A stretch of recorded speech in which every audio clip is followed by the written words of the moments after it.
Notre invité ce midi, Émilie Denorme, bonjour. Bonjour. Sur notre plateau pour nous parler de Bienvenue à la ferme, ce réseau d'agriculteurs partout en France, ambassadeurs d'une agriculture raisonnée.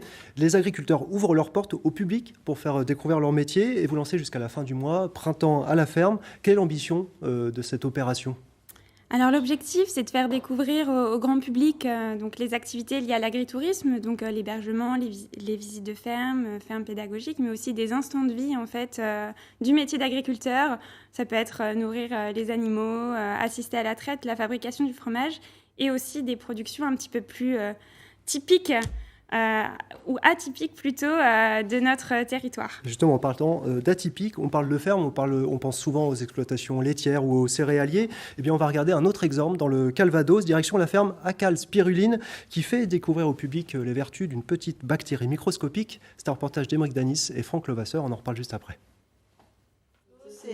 La spiruline, c'est cette microalgue, ou plus exactement cette bactérie, à l'origine plutôt ancienne. C'est assez extraordinaire de se dire qu'aujourd'hui, dans les bassins qu'on va voir, on est en contact avec un organisme vivant qui a 3,5 milliards d'années et qui a connu toute la vie sur Terre. Co-gérante de l'exploitation, Marie montre d'abord à ses visiteurs 3 bassins sous serre. Au fond de ces 200 mètres carrés, la spiruline prospère dans des conditions tropicales. La spiruline, elle se développe dans l'eau, elle fait de la photosynthèse et elle aime l'eau chaude. Les plus curieux peuvent ensuite observer la bactérie sur un microscope. Cet organisme est minuscule, mais il présente de multiples vertus antioxydantes et énergisantes.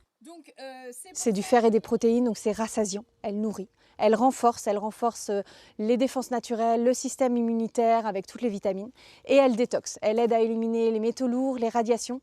Et comme c'est une bactérie comme notre système intestinal, eh bien, elle aide le corps à faire le tri entre ce qu'il garde et ce qu'il ne garde pas.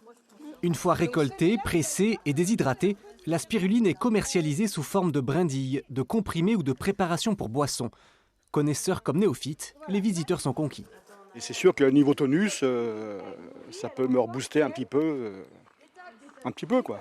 De découvrir les bassins, de découvrir un petit peu l'environnement dans lequel c'est cultivé, c'est vraiment très très intéressant. Ça permet un peu de comprendre aussi les produits qu'on mange, donc c'est plutôt chouette. La France compte 350 producteurs de spiruline, dont 6 en Normandie. Voilà, on vient de voir cet exemple-là. En tout, il y a une 60aine d'exploitations en Normandie qui ouvrent ses portes. Est-ce qu'il y a de plus en plus d'agriculteurs qui adoptent ce système-là d'accueil du public ?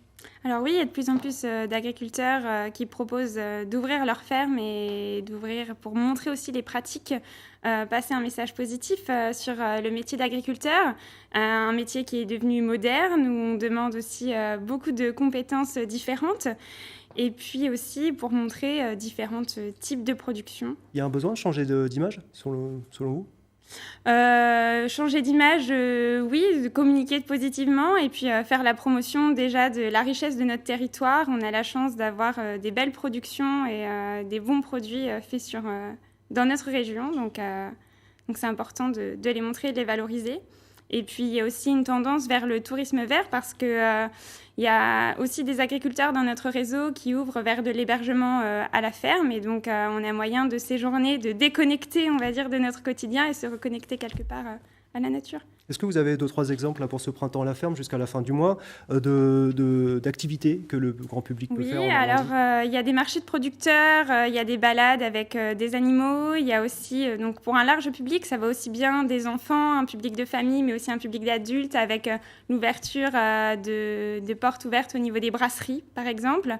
Et tout cela de manière assez abordable puisque les 3/4 de ces activités sont gratuites. Il en sort quoi de ces échanges, aussi bien côté agriculteur que grand public? Quel retour vous avez, vous? Alors, l'agriculteur, il se sent un petit peu valorisé parce que quelque part, il y a une éducation à ce qu'on mange, une éducation à l'environnement, à la biodiversité, parce que même lors de ces opérations portes ouvertes, il y en a qui proposent des partenariats avec des offices qui s'occupent plus de la partie environnementale et de montrer un petit peu ce qu'on peut retrouver dans notre nature.